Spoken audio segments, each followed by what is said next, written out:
PCI ನ್ಯೂಸ್ಗೆ ಸ್ವಾಗತ. ನಾನು ನಿಮ್ಮ PH ನಾಯ್ಕೋಡಿ. ವಿದ್ಯಾರ್ಥಿಗಳು ಏಕಾಗ್ರತೆಯಿಂದ ಅಭ್ಯಾಸ ಮಾಡಿ ಗುರಿ ಸಾಧಿಸಬೇಕು. ಮಲ್ಲಿಕಾರ್ಜುನ. KR ಪೇಟೆ, ಮಂಡ್ಯ. ವಿದ್ಯಾರ್ಥಿಗಳು ಏಕಾಗ್ರತೆಯಿಂದ ಅಭ್ಯಾಸ ಮಾಡಿ ತಮ್ಮ ಗುರಿಗಳನ್ನು ಸಾಧಿಸಬೇಕೆಂದು ಸಮಾಜ ಸೇವಕರು ಹಾಗೂ ಕರ್ನಾಟಕ ರಾಜ್ಯ RTO ಅಧಿಕಾರಿಗಳ ಸಂಘದ ಅಧ್ಯಕ್ಷರೂ ಆದ ಮಲ್ಲಿಕಾರ್ಜುನ ಅವರು ಕರೆ ನೀಡಿದರು. ಪಟ್ಟಣದ ರಾಮದಾಸ್ ಹೋಟೆಲಿನ ಸುಲೋಚನಮ್ಮ ಸಭಾಂಗಣದಲ್ಲಿ ನಡೆದ ಕಾರ್ಯಕ್ರಮದಲ್ಲಿ ಸ್ಕಾಲರ್ಸ್ ಪದವಿ ಪೂರ್ವ ಕಾಲೇಜಿನ ದ್ವಿತೀಯ PUC ಪರೀಕ್ಷೆಯಲ್ಲಿ ಅತ್ಯುತ್ತಮ ಸಾಧನೆ ಮಾಡಿದ ವಿದ್ಯಾರ್ಥಿಗಳಿಗೆ ಸನ್ಮಾನಿಸಿ ಮಾತನಾಡಿದ ಅವರು, ಇತ್ತೀಚೆಗೆ ಪ್ರಕಟವಾದ ಫಲಿತಾಂಶದಲ್ಲಿ ಕಾಲೇಜಿನ 151 ವಿದ್ಯಾರ್ಥಿಗಳ ಪೈಕಿ 65 ಮಂದಿ ಅತ್ಯುನ್ನತ ಶ್ರೇಣಿಯಲ್ಲಿ ಹಾಗೂ 86 ಮಂದಿ ಪ್ರಥಮ ಶ್ರೇಣಿಯಲ್ಲಿ ಉತ್ತೀರ್ಣರಾಗಿದ್ದು, 100% ಫಲಿತಾಂಶ ಸಾಧಿಸಿದ್ದೆ ಎಂದು ತಿಳಿಸಿದರು. ಇದೇ ವೇಳೆ ಕಾಲೇಜಿನ 3 ವಿದ್ಯಾರ್ಥಿಗಳು ತಾಲೂಕು ಟಾಪರ್ಗಳಾಗಿ ಹೊರಹೊಮ್ಮಿದ್ದು, ಕಾಲೇಜಿನ ಕೀರ್ತಿಯನ್ನು ರಾಜ್ಯದಾದ್ಯಂತ ಬೆಳಗಿಸಿದ್ದಾರೆ ಎಂದರು. ಗ್ರಾಮೀಣ ವಿದ್ಯಾರ್ಥಿಗಳು ನಗರ ವಿದ್ಯಾರ್ಥಿಗಳೊಂದಿಗೆ ಸ್ಪರ್ಧಿಸಿ ಸಾಧನೆ ಮಾಡುತ್ತಿರುವುದು ಶ್ಲಾಘನೀಯ ಎಂದು ಅಭಿಪ್ರಾಯಪಟ್ಟರು. ಸ್ಕಾಲರ್ಸ್ ಪದವಿ ಪೂರ್ವ ಕಾಲೇಜು ವಿದ್ಯಾರ್ಥಿಗಳಿಗೆ ಶಿಕ್ಷಣದ ಜೊತೆಗೆ ಶಿಸ್ತು, ಸಂಯಮ ಹಾಗೂ ವಿನಯವನ್ನು ಬೆಳೆಸುತ್ತಿದ್ದು, ಭವಿಷ್ಯದ ನಾಯಕತ್ವ ಗುಣಗಳನ್ನು ರೂಪಿಸುವಲ್ಲಿ ಪ್ರಮುಖ ಪಾತ್ರ ವಹಿಸುತ್ತಿದ್ದೆ ಎಂದು ಹೇಳಿದರು. ಕಾರ್ಯಕ್ರಮದ ಅಧ್ಯಕ್ಷತೆ ವಹಿಸಿದ್ದ ಪ್ರಾಂಶುಪಾಲ ಮಂಜುನಾಥ್ ಮಾತನಾಡಿ, ಗ್ರಾಮೀಣ ವಿದ್ಯಾರ್ಥಿಗಳಿಗೆ ಸೂಕ್ತ ಮಾರ್ಗದರ್ಶನ ಹಾಗೂ ತರಬೇತಿ ನೀಡಿದ ಪರಿಣಾಮ ಈ ವರ್ಷವೂ ಕಾಲೇಜು 100% ಫಲಿತಾಂಶ ಸಾಧಿಸಿ ತಾಲೂಕಿನಲ್ಲಿ ಪ್ರಥಮ ಸ್ಥಾನ ಪಡೆದಿದೆ ಎಂದು ತಿಳಿಸಿದರು. ಈ ಸಾಧನೆಗೆ ಕಾರಣರಾದ ವಿದ್ಯಾರ್ಥಿಗಳು, ಪೋಷಕರು ಹಾಗೂ ಉಪನ್ಯಾಸಕರನ್ನು ಅಭಿನಂದಿಸಿದರು. ಈ ಸಂದರ್ಭದಲ್ಲಿ ಸ್ಕಾಲರ್ಸ್ ಶಿಕ್ಷಣ ಸಂಸ್ಥೆಯ ಪ್ರಧಾನ ಕಾರ್ಯದರ್ಶಿ ವಿದ್ಯಾ ಮಂಜುನಾಥ್, ಉಪಾಧ್ಯಕ್ಷ ರಾಘವೇಂದ್ರ, ತಾಲೂಕು ಕನ್ನಡ ಸಾಹಿತ್ಯ ಪರಿಷತ್ ಮಾಜಿ ಅಧ್ಯಕ್ಷ KR ನೀಲಕಂಠ, ಪೋಷಕರಾದ ಬೂಕನಕೀರಿ ಮಂಜುನಾಥ್, ರೈತ ಮುಖಂಡ B ಬಾಚಹಳ್ಳಿ ಪ್ರಸನ್ನಕುಮಾರ್, ಮುಜರಾಯಿ ದೇವಾಲಯಗಳ ಅರ್ಚಕರ ಸಂಘದ ಅಧ್ಯಕ್ಷ ಕೊರಟಿಕೀರಿ ಭಾಸ್ಕರ್ ಪ್ರಸಾದ್, ಪತ್ರಕರ್ತರಾದ ಹೋಮಿನಹಳ್ಳಿ ರವಿ, ಗಂಜಿಗೀರಿ ಮಹೇಶ್, ಸೈಯದ್ ಖಲೀಲ್ ಸೇರಿದಂತೆ ಅನೇಕರು ಉಪಸ್ಥಿತರಿದ್ದರು. ಕಾರ್ಯಕ್ರಮದಲ್ಲಿ ವಿದ್ಯಾರ್ಥಿಗಳ ಪೋಷಕರು ಹಾಗೂ ಸಾರ್ವಜನಿಕರು ಹೆಚ್ಚಿನ ಸಂಖ್ಯೆಯಲ್ಲಿ ಭಾಗವಹಿಸಿದ್ದರು. ವರದಿ ಡಾ. KR ನೀಲಕಂಠ, KR ಪೇಟೆ, ಮಂಡ್ಯ.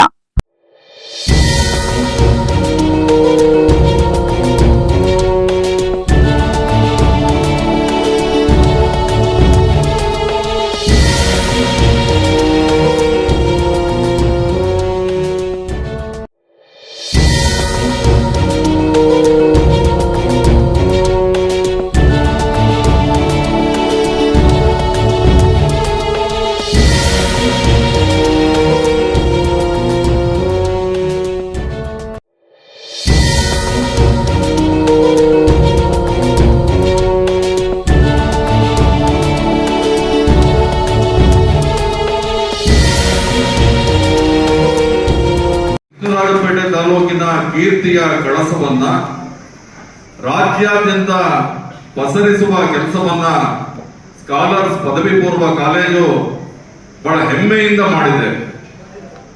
ಕಳೆದ 5 ವರ್ಷಗಳಿಂದ ನಿರಂತರವಾಗಿ 100% ಫಲಿತಾಂಶವನ್ನ ನೀಡ್ತಾ ಇರುವಂತ ನಮ್ಮ ತಾಲೂಕಿನ ಏಕೈಕ ಪದವಿ ಪೂರ್ವ ಕಾಲೇಜು ಅಂತ ಹೇಳಿದ್ರೆ ಅದು ನಮ್ಮೆಲ್ಲರ ಹೆಮ್ಮೆಯ ಸ್ಕಾಲರ್ಸ್ ಪದವಿ ಪೂರ್ವ ಕಾಲೇಜು.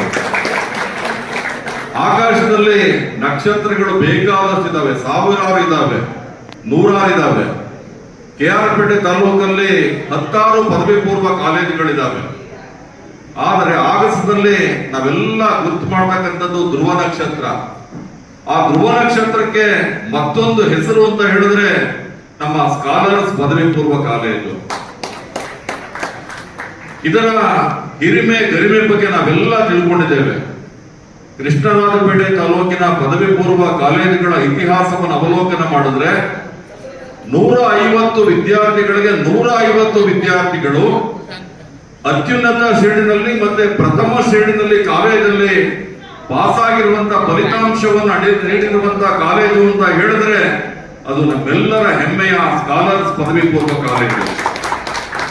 ಇಂಥ ಒಂದು ಸಂತೋಷದ ಸಂಭ್ರಮದಲ್ಲಿ ನಾವೆಲ್ಲರೂ ಕೂಡ ಭಾಗಿಯಾಗಿದ್ದೇವೆ. ಇವತ್ತಿನ ಈ ಕಾರ್ಯಕ್ರಮದ ಅಧ್ಯಕ್ಷತೆಯನ್ನು ವಹಿಸಿರುವಂತಹ ಸ್ಕಾಲರ್ಸ್ ಪದವಿ ಪೂರ್ವ ಕಾಲೇಜಿನ ಕ್ರಿಯಾಶೀಲ ಪ್ರಾಂಶುಪಾಲರು. ಇವತ್ತು ನಿಮಗೆ ಇನ್ನೊಂದು ಸಂಭ್ರಮದ ವಿಚಾರ, ಕೃಷ್ಣರಾಜಪೇಟೆ ಪಟ್ಟಣದಲ್ಲಿ ಒಂದು ಭವ್ಯವಾದ ಸ್ವಂತ ಕಟ್ಟಡವನ್ನ ನಿಮ್ಮೆಲ್ಲರ ಶುಭ ಹಾರೈಕೆಯ ಫಲವಾಗಿ ಪಡೀತಾ ಇದೆ. ಅದು ಒಂದು ನಿಮ್ಮ ಫಲಿತಾಂಶದ ಜೊತೆಗೆ ನಿಮ್ಗೆಲ್ಲ ಒಂದು ಹೆಗ್ಗಳಿಕೆಯನ್ನ, ಹಿರಿಮೆಯನ್ನ, ಗರಿಮೆಯನ್ನ ತಂದುಕೊಡ್ತಕ್ಕಂಥ ವಿಚಾರ. ಹಾಗೆ ಮಾನ್ಯ ಮಂಜುನಾಥ್ ರವರೇ, ಹಾಗೆ ಮಂಜುನಾಥ್ ಅವರ ಧರ್ಮಪತ್ನಿಯವರಾದ ಕಾರ್ಯದರ್ಶಿಗಳಾಗಿರುವಂತ, ಯಾಕೆಂದ್ರೆ ಸಾಕ್ಷಾತ್ ಸರಸ್ವತಿಯ ಪ್ರತಿರೂಪದಲ್ಲಿ ನಮ್ಮ ವಿದ್ಯಾ ಮೇಡಮ್ ಅವರು ಕೂತಿದ್ದಾರೆ. Face is the index of mind ಅಂತ ಹೇಳ್ತಾರೆ ಹಿರಿಯರು. ಹಾಗಾಗಿ ಅವರ ಪರಿಶ್ರಮ ಕೂಡ ಇದೆ. ಈ ಒಂದು ಕಾಲೇಜು ಈ ಒಂದು ಫಲಿತಾಂಶವನ್ನು ಪಡಿಬೇಕಾದ್ರೆ ವಿದ್ಯಾ ಮೇಡಮ್ ಅವರ ಶ್ರಮ ಕೂಡ ಇದೆ. ಹಾಗೇನೆ ಸಂಸ್ಥೆಯ ಉಪಾಧ್ಯಕ್ಷರಾಗಿರುವಂತ ನಾವೆಲ್ಲ ಸದಾ ಸ್ಮರಣೆ ಮಾಡ್ತಕ್ಕಂಥ ಗುರುರಾಯರ ಹೆಸರನ್ನ ಇಟ್ಕೊಂಡಿರುವಂತ ರಾಘವೇಂದ್ರ ಸರ್ ಅವರೇ, ಹಾಗೆ ನಮ್ಮ ರೈತ ಹೋರಾಟಗಾರರು, ನಮ್ಮ ತಾಲೂಕಲ್ಲಿ ಯಾವುದಾದ್ರೂ ಒಂದು ಅನ್ಯಾಯ ಅಕ್ರಮ ನಡೆದ್ರೆ ಅನ್ಯಾಯವನ್ನ ಪ್ರತಿಭಟನೆ ಮಾಡ್ತಕ್ಕಂಥ ಒಂದು ಗಟ್ಟಿ ಧ್ವನಿ ಅಂತ ಹೇಳಿದ್ರೆ ನಮ್ಮ ಬೀಬಾಚಳ್ಳಿಯ ಪ್ರಸನ್ನ ಅವರು. ಹಾಗೆ ಇವತ್ತು ನಮ್ಮ KR ತಾಲೂಕಿನ ಅರ್ಚಕರು ಮತ್ತು ಆಗಮಿಕರ ಸಂಘದ ಅಧ್ಯಕ್ಷರಾಗಿರುವಂತಹ ವಾಸಣ್ಣ ಅವರು ಕೂಡ ಬಂದಿದ್ದಾರೆ. ಹಾಗೆ ಅವ್ರ ಮಗನೂ ಕೂಡ ಈ ಒಂದು ಫಲಿತಾಂಶದ ಸಂಭ್ರಮದಲ್ಲಿ ಭಾಗಿಯಾಗಿರ್ತಕ್ಕಂಥದ್ದು ನಾವೆಲ್ಲರೂ ಕೂಡ ಹೆಮ್ಮೆ ಪಡಬೇಕಾದಂತ ವಿಚಾರ. ಇದೆಲ್ಲ ನಿಮಗೆ ಗೊತ್ತೇ ಇದೆ. ಇವತ್ತು ನಮ್ಮ ತಂದೆ ತಾಯಿಗಳು, ಗುರು ಹಿರಿಯರು, ನಮ್ಮ ಮಕ್ಕಳು ಒಳ್ಳೆ ವಿದ್ಯಾವಂತರಾಗಬೇಕು, ಒಳ್ಳೆ ವಿದ್ಯೆಯ ಸಂಸ್ಕಾರವನ್ನು ಪಡಿಬೇಕು, ಅವರು ನಾಗರಿಕ ಸಮಾಜದಲ್ಲಿ ಒಂದು ಒಳ್ಳೆಯ ಹೆಸರನ್ನ ಪಡೆಯೋದ್ರ ಜೊತೆಗೆ ಮಾನವೀಯ ಮೌಲ್ಯಗಳನ್ನ, ಪರೋಪಕಾರ ಗುಣಗಳನ್ನ, ಸೇವಾ ಮನೋಭಾವನೆಯನ್ನ ಪಡ್ಕೋಬೇಕು ಅನ್ನುವಂತ ಆಸೆ ತಂದೆ ತಾಯಿಗಳು ಮತ್ತೆ ಪೋಷಕರ ಆಸೆಗಳಿಗೆ ಪೂರಕವಾಗಿ ನಮ್ಮ ಸ್ಕಾಲರ್ಸ್ ಪದವಿ ಪೂರ್ವ ಕಾಲೇಜಿನ ಆಡಳಿತ ಮಂಡಳಿ ನಿಮ್ಮನ್ನೆಲ್ಲ ಭವಿಷ್ಯದ ನಾಯಕರನ್ನಾಗಿ ಸಜ್ಜುಗೊಳಿಸುವಂತ ಕೆಲಸವನ್ನ ಬಹಳ ಪ್ರಾಮಾಣಿಕವಾಗಿ ಮಾಡಿದೆ. ಅದಕ್ಕೆ ಮೊನ್ನೆ ನಡೆದಂತ ದ್ವಿತೀಯ PUC ಪರೀಕ್ಷೆಯ ಫಲಿತಾಂಶದಲ್ಲಿ ಇಡೀ ನಮ್ಮ KR ತಾಲೂಕಿನಲ್ಲಿ, ಮಂಡ್ಯ ಜಿಲ್ಲೆನಲ್ಲಿ ಒಂದು ಒಳ್ಳೆಯ ಫಲಿತಾಂಶವನ್ನ ಪಡೆದಿರುವಂತ ಮುಂಚೂಣಿ ಸ್ಥಾನದಲ್ಲಿರ್ತಕ್ಕಂಥ ಕಾಲೇಜು ಅಂತ ಹೇಳಿದ್ರೆ ಅದು ನಿಮ್ಮ ಕಾಲೇಜು, ನಮ್ಮ ಕಾಲೇಜು, ಸ್ಕಾಲರ್ಸ್ ಪದವಿ ಪೂರ್ವ ಕಾಲೇಜು. ನಾವು ಸ್ಕಾಲರ್ಸ್ ಪದವಿ ಪೂರ್ವ ಕಾಲೇಜಿನ ವಿದ್ಯಾರ್ಥಿಗಳು ಅಂತ ಹೇಳೋದಕ್ಕೆ ಹೆಮ್ಮೆಯನ್ನು ಪಡಬೇಕಾಗ್ತದೆ, ಅಭಿಮಾನವನ್ನು ಪಡೆಯಬೇಕಾಗ್ತದೆ. ಹಾಗಾಗಿ ಏನು ಇವತ್ತು ಒಂದು ಅದ್ಭುತವಾದ ಫಲಿತಾಂಶವನ್ನ ನೀವೆಲ್ಲರೂ ಕೂಡ ಸೇರಿ ತಂದುಕೊಡೋದ್ರ ಮೂಲಕ ನಮ್ಮ ಕಾಲೇಜಿನ ಒಂದು ಇತಿಹಾಸ ಏನಿದೆ, ಜೈತ್ರ ಯಾತ್ರೆ ಏನಿದೆ, ಕಳೆದ 6 ವರ್ಷಗಳಿಂದ ನಿರಂತರವಾಗಿ 100ಕ್ಕೆ 100ರಷ್ಟು ಫಲಿತಾಂಶ. ಈ ಸಾಲಿನ ವಿಶೇಷ ಏನು ಅಂತ ಹೇಳಿದ್ರೆ, ಟಾಪರ್ ಅನ್ನ ನೀಡಿರುವಂತಹ ಕಾಲೇಜು ಅಂತ ಹೇಳಿದ್ರೆ ಅದು ಸ್ಕಾಲರ್ಸ್ ಪದವಿ ಪೂರ್ವ ಕಾಲೇಜು, ನಿಮ್ಮ ಕಾಲೇಜಿನ ನಿಮ್ಮ ವಿದ್ಯಾರ್ಥಿ. ಇಂಥ ಒಂದು ಸಾಧನೆಯನ್ನ ಮಾಡಿರುವಂತ ಸ್ಕಾಲರ್ಸ್ ಪದವಿ ಪೂರ್ವ ಕಾಲೇಜಿನ ಈ ಒಂದು ಸಂಭ್ರಮದ ಕ್ಷಣದಲ್ಲಿ ನಾವೆಲ್ಲರೂ ಕೂಡ ಇದ್ದೇವೆ. ಏನು ನೀವು ಅದ್ಭುತವಾದ ಸಾಧನೆಯನ್ನ ಮಾಡಿದ್ರಿ ವಿದ್ಯಾರ್ಥಿಗಳು.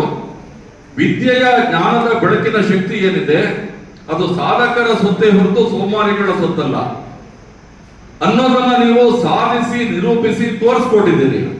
ಅದಕ್ಕೆ ನಮ್ಮ ಮುಂದೆ ಇರತಕ್ಕಂಥ ಫಲಿತಾಂಶನೇ ಸಾಕ್ಷಿಯಾಗಿ ನಮ್ಮ ಮುಂದೆ ನಿಂತಿರ್ತಕ್ಕಂಥದ್ದು. ಹಾಗಾಗಿ ಏನು ಇವತ್ತು ಸ್ಕಾಲರ್ಸ್ ಪದವಿ ಪೂರ್ವ ಕಾಲೇಜಿನ ಹಿರಿಮೆಯನ್ನ, ಗರಿಮೆಯನ್ನ ಹೆಚ್ಚಿಸತಕ್ಕಂಥ ವಿದ್ಯಾರ್ಥಿಗಳಿಗೆ ಒಂದು ಜೋರಾದ ಚಪ್ಪಾಳೆ ಮೂಲಕ ಧನ್ಯವಾದವನ್ನು ಹೇಳಬೇಕು ಅಂತ ನಾನು ವಿನಂತಿ ಮಾಡ್ತಾ ಇದ್ದೇನೆ. ಯಾಕೆಂದ್ರೆ ಈ ಒಂದು ಸಡಗರ ಸಂಭ್ರಮದ ಭಾಗಿಗಳಾಗಿರ್ತಕ್ಕಂಥ ವಿದ್ಯಾರ್ಥಿಗಳು ನಮ್ಮ ಆಡಳಿತ ಮಂಡಳಿಯವರಿಗೆ ಮತ್ತು ಪ್ರಾಂಶುಪಾಲರಿಗೆ, ಪ್ರಾಧ್ಯಾಪಕರಿಗೆ ಒಂದು ಮನವಿ ಮಾಡ್ತೀನಿ.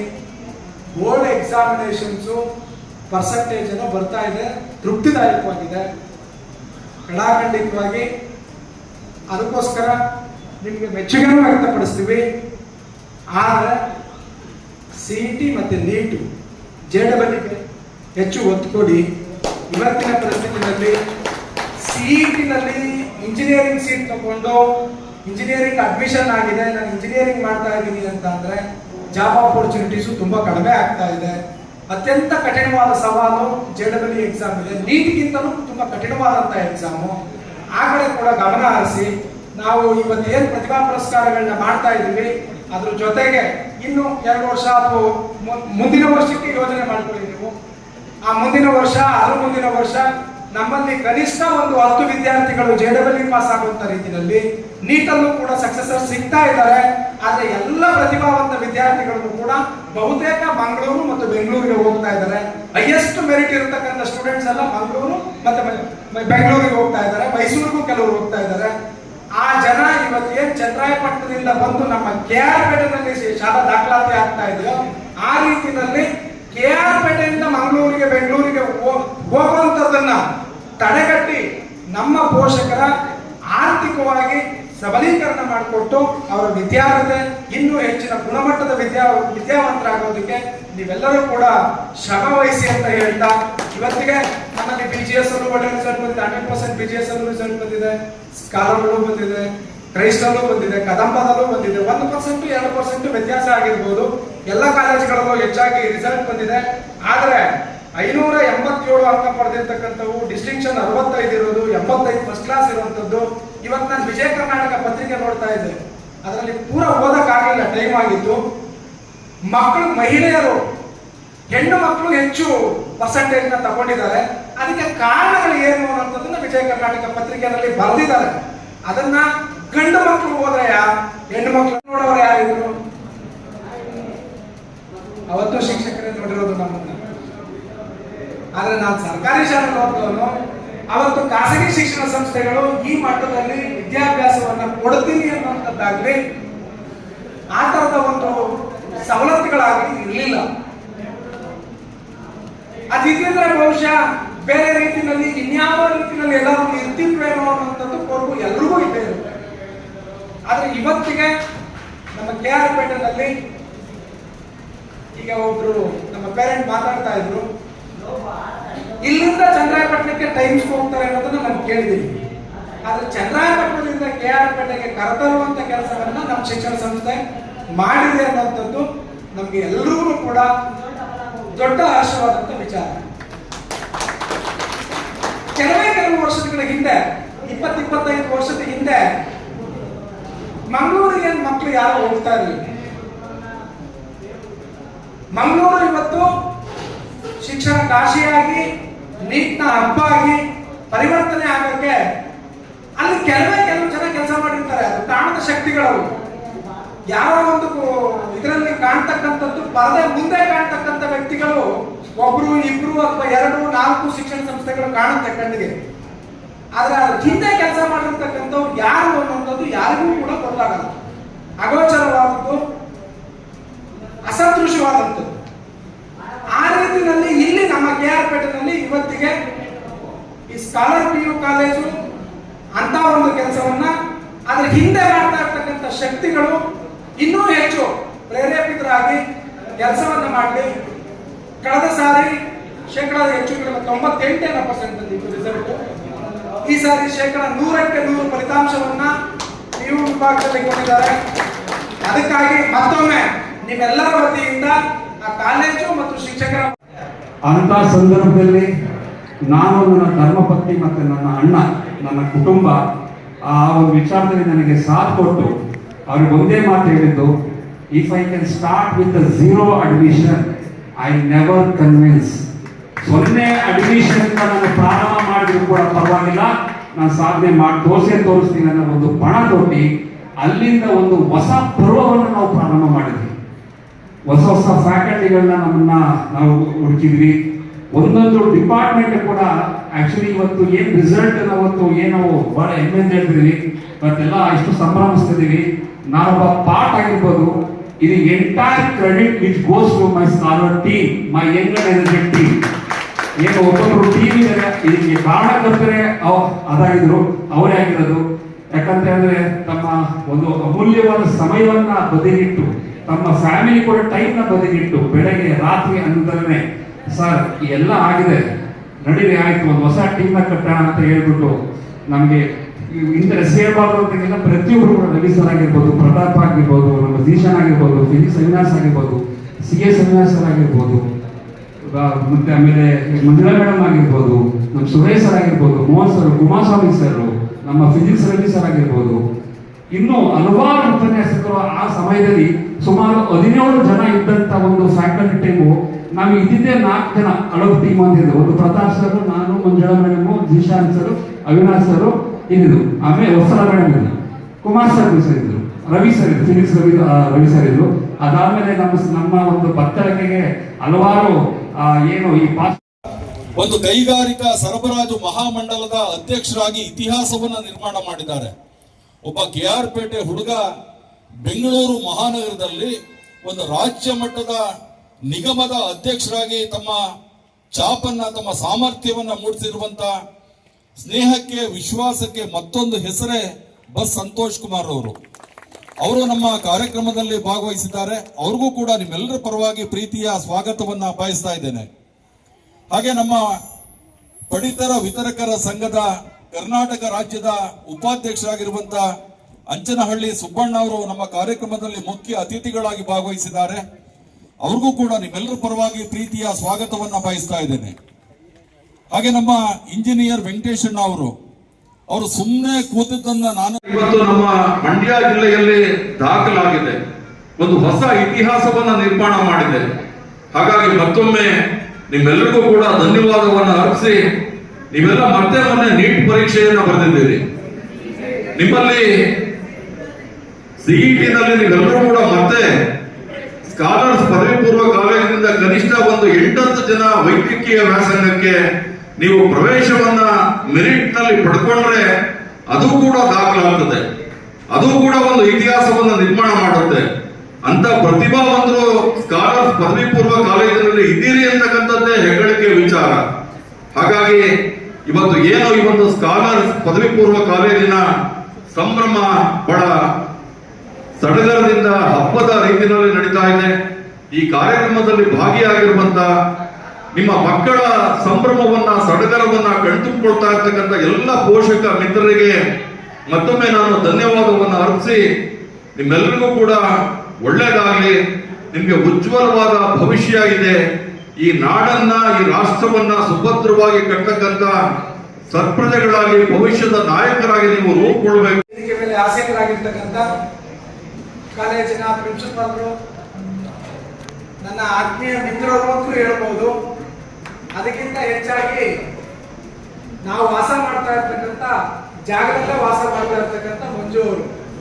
ಈ ವಿಚಾರ ಯಾಕೆ ಹೇಳ್ತಾ ಇದ್ದೀವಿ ಅಂದ್ರೆ, ನೀವೇನು ಹೇಳಿದ್ರು ಇವಾಗ ಪೋಷಕರು ಮಕ್ಕಳನ್ನ ಎಷ್ಟು ಮುತುವರ್ಜಿ ವಹಿಸಿ ಅವ್ರನ್ನ ಪಾಠ ಮಾಡೋದ್ರ ಜೊತೆಗೆ ಅವರ ರಕ್ಷಣೆ ಕೂಡ ಮಾಡಿ ಬರ್ತಾರೆ ಅನ್ನುವಂಥದ್ದನ್ನ ಅವ್ರ ಮನದಾಳದ ಮಾತನ್ನ ಹೇಳ್ಕೊಂಡು, ನಾನು ಕೂಡ ನಿರಂತರವಾಗಿ ಇಲ್ಲಿ ರಾತ್ರಿ ಹೊತ್ತು ಕಾರ್ಯಕ್ರಮಗಳನ್ನ ಮುಗಿಸಿ ಕಚೇರಿಗೆ ಬಂದಾಗ ಒಂದು ಕಾರ್ ಪಾಸ್ ಆಗ್ತಾ ಇತ್ತು ಬಹಳ ತಡವಾಗಿ. 12 ಗಂಟೆ, 1 ಗಂಟೆ, 1:30 ಗಂಟೆ, 2 ಗಂಟೆ ಟೈಮ್ನಲ್ಲಿ ಕೂಡ ನಾನು ಕಚೇರಿಗೆ ಬಂದಾಗ ಮಂಜು ಅವ್ರದ್ದೊಂದು ಕಾರ್ ಪಾಸ್ ಆಗುತ್ತೆ. ಆ ಅವೇನಲ್ಲಿ ಯಾವ ಕಾರ್ ಓಡಾಡ್ತಿದೆ ಅಂತ ಅಂದ್ರೆ ಅದು ಮಂಜು. ಒಂದೊಂದ್ಸಾರಿ ಮಾತಾಡ್ಸೋರೆ, ಪಾಪ ತುಂಬಾ ಡಿಸ್ಟರ್ಬ್ ಆಗೋದು ಬೇಡ ಅಂತ ಅಂದ್ಬಿಟ್ಟು ಒಂದೊಂದ್ಸಾರಿ ಅವ್ರು ನಾವು ಹೊರಗಡೆ ನಿಂತಿದ್ರೆ ಮಾತಾಡ್ಸೋರು. ಏನ್ ಸರ್ ಇವಾಗ ಬರ್ತಾ ಇದ್ರಿ ಅಂದ್ರೆ, ಇಲ್ಲ ಸರ್ ಕ್ಲಾಸ್ ನಡೀತಾ ಇತ್ತು, ಮಕ್ಕಳದೆಲ್ಲ ಈಗ ಮುಗಿಸ್ಕೊಂಡು ಬಂದೆ ಅಂತ ಹೇಳೋರು. ಅಂದ್ರೆ ಯಾರೋ ಒಬ್ರು ಇನ್ಸ್ಟಿಟ್ಯೂಷನ್ ಅನ್ನ ಮಾಡುವಂತದ್ದಾಗ್ಲಿ, ಆ ಇನ್ಸ್ಟಿಟ್ಯೂಷನ್ ಅನ್ನ ಇಟ್ಕೊಂಡು ಗುರಿ ನಮ್ಗೆ ಮಕ್ಕಳು, ನನಗೆ 3 ಜನ ಮಕ್ಕಳು, 3 ಜನ ನೋಡ್ಕೊಳ್ಳೋದು, 3 ಮಕ್ಕಳು ಯಾವ್ಯಾವ ರೀತಿ ಓದ್ತಾ ಇದ್ದಾರೆ ಅಂತ ಗಮನ ಹರಿಸುವಂಥದ್ದು ನಮ್ಗೆ ಕಠಿಣವಾದ ಸವಾಲು. ಇಲ್ಲಿರ್ತಕ್ಕಂಥ ಪೋಷಕರುಗಳಿಗೆ ಒಬ್ರಿದಾರೋ ಮಕ್ಕಳು, ಇಬ್ಬರಿದಾರೋ ಅಥವಾ 3 ಜನ ಇರೋಂಥವ್ರು ನನ್ನ ಅನಿಸಿಕೆನಲ್ಲಿ ತುಂಬಾ ಕಡಿಮೆ ಇದ್ದಾರೆ ಪೋಷಕರು ಇವತ್ತು. 1 ಅಥವಾ 2, 3 ಹೆಚ್ಚಂದ್ರೆ 3. ನಾನು 11ನೇ ಮಗ, ನಮ್ಮ ತಂದೆಗೆ ನಾನು 11ನೇ ಮಗ. ಇನ್ನು ನಾವು 3 ಜನ ನೋಡದೇ ಇರೋಂಥ ಟೈಮಲ್ಲಿ ನಮ್ದು ಕುಟುಂಬದಲ್ಲಿ 11ನೇ ನಮ್ಮ ತಂಡಕ್ಕೆ ಒಂದು ಸೇರ್ಬೇಕು. ಆ ಒಂದು ತಂಡ ಯಾವ ಮಟ್ಟಕ್ಕೆ ನಿಂತ್ಕೊಂಡು ಅಂತ ಹೇಳಿದ್ರೆ, ಸುಮಾರು ಜನ ಕಾಯ್ತಿದ್ರೆ ಇವರಿಗೆ ಅಡ್ಮಿಷನ್ ಆಗಿಲ್ಲ, ಮಾಮೂಲಿ ರಿಸಲ್ಟ್ ಕೊಡ್ತಾರೆ ಅಂತಾನೆ. ಇದು ಯಾವತ್ತೂ ಕೂಡ ಎಂಟಿ ವೆಸಲ್ಲೇ ತುಂಬಾ ನಾಯ್ಸ್ ಕೊಡುತ್ತಂತೆ. ಎಂಟಿ ವೆಸಲ್ಸ್ ಮೇಕ್ ಮೋರ್ ನಾಯ್ಸ್ ಅಂತ ಕರಿತೀವಿ. ಖಾಲಿ ಕೊಡನೆ ಜಾಸ್ತಿ ಸೌಂಡ್ ಮಾಡೋದು. ನಾವು 2 ವರ್ಷದ ತಾಳ್ಮೆಯಿಂದಲೇ ಕೆಲಸ ಮಾಡಿದ್ವಿ.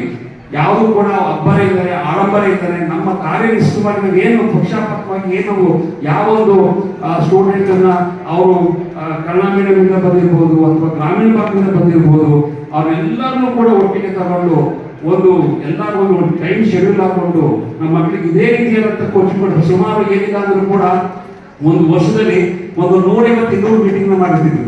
ಒಂದು ತಿಂಗಳು ಬಂದ್ರೆ ಸಾಕು 4 ಮೀಟಿಂಗ್. ಒಂದು ಟೆಸ್ಟ್ ಆಯ್ತು ಅಂದ್ರೆ ಬನ್ನಿ ಅಂತ ಮೀಟಿಂಗ್ ಕರೆಯೋದು, ಮೆಸೇಜ್ ಹಾಕೋದು, ಮತ್ತೆ ಗ್ರೂಪ್ ಡಿಸ್ಕಷನ್ ಮಾಡೋದು. ಇದಕ್ಕೇನು ಪರ್ಯಾಯವಾಗಿ ಮಾಡೋಣ, ಏನು ಮಾರ್ಕ್ಸ್ ಕಡಿಮೆ ಬರ್ತಿದೆ. ನಂತರ ಬಿಟ್ಟರ ಈವೆಂಟ್ ಪ್ರಿಪರೇಟರಿ ಟೈಮ್ ಆಗೋವರೆಗೂ ಕೂಡ ನಮ್ಮಲ್ಲಿ ಈ ರೀತಿಯಾದಂಥ ಕಾನ್ಸೆಪ್ಟ್ ಬಂದಿಲ್ಲ. ಪ್ರಿಪರೇಟರಿ ಟೈಮ್ ಆಫ್ ಎಕ್ಸಾಮಿನೇಷನ್ ಆಗೋರು ಕೂಡ, ಯಾಕಂದ್ರೆ ನಮ್ಮ ಮಕ್ಕಳು ನಮ್ಗೆ ಅಷ್ಟು ಕ್ವಾಟೆ ಕೊಟ್ಬಿಟ್ಟಿದ್ದಾರೆ. ಆ ಮಟ್ಟದ ರೀತಿಯಲ್ಲಿ ನಾವು ಕೂಡ ಅವರಿಗೆ ಟಾರ್ಚರ್ ಕೊಟ್ಟಿದ್ದೀವಿ. ಅದನ್ನ ಟಾರ್ಚರ್ ಅಂತ ಅನ್ಬಾರ್ದು ಈ ಸಮಯದಲ್ಲಿ. ಯಾಕಂತ ಹೇಳಿದ್ರೆ ಅಷ್ಟು ಪಕ್ವವಾಗಿ, ಅಷ್ಟು ಪರಿಪೂರ್ಣವಾಗಿ ನಮ್ಮ ವಿದ್ಯಾರ್ಥಿಗಳು ತುಂಬಾ ಸ್ಪಾಂಟೇನಿಯಸ್ ಆಗಿ ತುಂಬಾ ಆಕ್ಟಿವ್ ನಮಗೆ ಕೋಆಪರೇಟ್ ಮಾಡಿದ್ರು. Especially in the time of October ನಾವು 9th ಕ್ಲಾಸ್ ಅಂತ ಏನು ಪ್ರಾರಂಭ ಮಾಡಿದ್ವಿ, ಅಲ್ಲಿಂದಲೂ ಕೂಡ ಲಾಸ್ಟ್ ಎಕ್ಸಾಮ್ ಆಗೋವರೆಗೂ ಕೂಡ ನಮಗೆ ಒಂದೇ ರೀತಿಯಾದಂತಹ ಕನ್ಸಿಸ್ಟೆನ್ಸಿ ಎಫರ್ಟ್ ನ ಹಾಕ್ತಾ ಬಂದ್ರು. ಅದೇ ರೀತಿಯಾಗಿ ಏನ್ ಚಾಲೆಂಜ್ ಮಾಡೋಗಿದ್ರು, ನಮ್ಮ ಸಂಸ್ಥೆ ರಿಸಲ್ಟ್ ಕೊಡಕ್ಕಾಗಲ್ಲ, ನಮ್ಮಿಂದ ಏನು ಮಾಡಕ್ಕಾಗಲ್ಲ ಅಂದರು. ಇವತ್ತು ಇಡೀ ಮಂಡ್ಯ ಜಿಲ್ಲೆ ತಿರುಗಿ ನೋಡುವಂತ ಫಲಿತಾಂಶ ಕೊಟ್ಟಿದ್ದೀವಿ. ಬರೀ ಕೇರ್ಪೇಟೆ ತಾಲೂಕು ಬರೀ 1 ತಾಲೂಕು ಟಾಪರ್ ಅಲ್ಲ, 2 ತಾಲೂಕು ಟಾಪರ್ಗಳನ್ನ ಕೊಡುವಂತ ಯಾವ್ದಾದ್ರು ಒಂದು ಕಾಲೇಜ್ ಇದ್ರೆ ಅದು ಸ್ಕಾಲರ್ PU ಕಾಲೇಜಿನ ಒಂದು ಐತಿಹಾಸಿಕ ಒಂದು ದಿನವಾಗಿರುತ್ತೆ ಆಗಿದೆ. ಯಾಕಂತ ಹೇಳಿದ್ರೆ ಸುಮಾರು 151 ವಿದ್ಯಾರ್ಥಿಗಳು ನಮ್ಮಲ್ಲಿ ಪರೀಕ್ಷೆಗಳನ್ನ ತಗೊಂಡಿದ್ರು. ಆ 151 ವಿದ್ಯಾರ್ಥಿಗಳು ಕೂಡ ಯಾವುದೇ ರೀತಿಯಾದಂತಹ ಒಂದೇ ಒಂದು ಸ್ಟೂಡೆಂಟ್ ಕೂಡ ಫೇಲ್ ಇಲ್ಲ, ಯಾವ ಒಂದು ಸಿಂಗಲ್ ಸ್ಟೂಡೆಂಟ್ ಕೂಡ ಸೆಕೆಂಡ್ ಕ್ಲಾಸ್ ಇಲ್ಲ. ಅಷ್ಟು ಜನ ಹೇಳಿದ್ರೆ ಬಹಳ ಈ ಒಂದು ವೈಕೋಟ ನನಗೆ ಗೊತ್ತಾಗ್ತದೆ, ತುಂಬಾ ಭಾವನಾಗ್ತಿದೆ. ಕಾರಣ ಇಷ್ಟೇನೆ, ನಿಮ್ಗೆಲ್ಲ ಗೊತ್ತಿದೆ ನಮ್ಗೇನು ಈ ಪೇರೆಂಟ್ಸ್ ಎಷ್ಟು ಜನ ಬಂದಿದ್ದೀರಾ. 2023-24ನೇ ಸಾಲಲ್ಲಿ ಇದೇ ಜಾಗದಲ್ಲಿ ಇದೇ ಸ್ಥಳದಲ್ಲಿ ನಾವು ಪೇರೆಂಟ್ ಓರಿಯೆಂಟೇಷನ್ ಪ್ರೋಗ್ರಾಮ್ ಮಾಡಿದ್ವಿ. ಕರೆಕ್ಟಾಗಿ 2023-24ನೇ ಸಾಲಲ್ಲಿ ಸಾಕಷ್ಟು ಗೊಂದಲಗಳ ಮಧ್ಯೆ ನಮ್ಮ ಕಾಲೇಜಲ್ಲಿ ಎಷ್ಟೋ ಜನ ವಿದ್ಯಾರ್ಥಿಗಳನ್ನ ಅಡ್ಮಿಷನ್ ಮಾಡಿದ್ರು. ಯಾಕಂದ್ರೆ ಈ ಬ್ಯಾಚ್ ಒಂದು ಐತಿಹಾಸಿಕ ಬ್ಯಾಚ್ ಅಂತ ನನ್ನ ಕೊನೆ ಉಸಿರುವರೆಗೂ ಕೂಡ ಬಂದಿರತಕ್ಕಂಥ ಒಂದು ಬ್ಯಾಚ್. ಯಾಕಂತ ಹೇಳಿದ್ರೆ ಸುಮ್ಮನೆ ಅಲ್ಲ, ಸರಿಸುಮಾರು ನಾವು ಸಂಸ್ಥೆಯನ್ನ ಸ್ಥಾಪನೆ ಮಾಡಿ 9 ವರ್ಷಗಳ ಒಂದು ಕಠಿಣ ಶ್ರಮದ ಪ್ರತಿಫಲದ ಈ ಒಂದು ಬ್ಯಾಚು ಸುಮಾರು 9 ವರ್ಷದಿಂದಲೂ ಕೂಡ ನಿರಂತರವಾದಂತಹ ಫಲಿತಾಂಶವನ್ನ 100% ಫಲಿತಾಂಶ ತಾಲೂಕು ಟಾಪರ್ಗಳನ್ನ ಕೊಟ್ಟಂತ ಸಂಸ್ಥೆ ಒಂದು ಹಂತದಲ್ಲಿ ತುಂಬಾ ಪೀಕ್ ಇದ್ದ ಹಂತದಲ್ಲಿ ಏನಾಗುತ್ತಪ್ಪ ಅಂತ ಹೇಳಿದ್ರೆ ಒಂದೇ ಸಲ ಏನಾಗುತ್ತಪ್ಪ, ಒಂದು part of time down fall ಆಗೋಗುತ್ತೆ. ಬಿಕಾಸ್ ಆಫ್ ನಮ್ಮಲ್ಲಿರ್ತಕ್ಕಂಥ ನಮ್ಮ ಹಿತಶತ್ರುಗಳೇ ಇದಕ್ಕೆಲ್ಲ ಕಾರಣಕರ್ತರಾಗಿರ್ತಾರೆ. ಮನುಷ್ಯನ ಕಣ್ಣಿಗೆ ಮರ ಸಿಡಿತು ಅನ್ನೋ ಒಂದು ಗಾದೆ ಏನಿದೆ, ಗಾದೆ ಮಾತು, ಆ ರೀತಿಯಾದಂಥ ಒಂದು ಅನುಭವ ನನಗಾಯ್ತು. ಚಾಲೆಂಜ್ ಮಾಡಿದ್ರು. ಯಾವ ರೀತಿ ಚಾಲೆಂಜ್ ಮಾಡಿದ್ರಪ್ಪ ಅಂತ ಹೇಳಿದ್ರೆ, ತೊಟ್ಟೋಗಿದ್ರು, ಹೆಂಗೆ ನಾವಿಲ್ಲದೆ ಈ ಸಂಸ್ಥೆನ ಉಳಿಸ್ತೀರಾ, ಹೆಂಗೆ ನೀವು ರಿಸಲ್ಟ್ ಕೊಡ್ತೀರಾ ಅಂತ ಹೇಳ್ಬಿಟ್ಟು ಸುಮಾರು ಇದೇ 2023-24ನೇ ಸಾಲದಲ್ಲಿ ಪೋಷಕರೇ ನಮ್ಮ ಕಾಲೇಜಿನ ಸ್ಟ್ರೆಂತ್ 422 ಸ್ಟ್ರೆಂತ್ ಇದ್ದಿದ್ದು ಒಂದು ಕಾಲಘಟ್ಟದಲ್ಲಿ ಅದು ಆಲ್ ಆಫ್ ಸಡನ್ 252 ವಿದ್ಯಾರ್ಥಿಗಳು ದಾಖಲಾಗಿದ್ದಂತಹ ಸಮಯದಲ್ಲಿ ಸುಮಾರು 190 ಮಕ್ಕಳನ್ನ ಹೈಜಾಕ್ ಮಾಡ್ಕೊಂಡು ಇಲ್ಲಿಂದ ಕರ್ಕೊಂಡೋಗಿದ್ರು ನಮ್ಮ ಕಾಲೇಜಿಂದ. ಕೆಲವು ಒಂದು ಕಾಣದ ಕೈಗಳು, ದುಷ್ಟ ಶಕ್ತಿಗಳು ನಮ್ಮಲ್ಲಿ ಇಟ್ಕೊಂಡು ಅವೆಲ್ಲ ಕೆಲಸ ಮಾಡಿದ್ರು. ಆದರೂ ಕೂಡ ಎಷ್ಟೆಷ್ಟೋ ಇನ್ಫ್ಲೂಯೆನ್ಸ್ಗಳು ಬಂದು ಬೇರೆ ಬೇರೆ ಪೋಷಕರು ಇಲ್ಲ ಸರ್ ನೀವು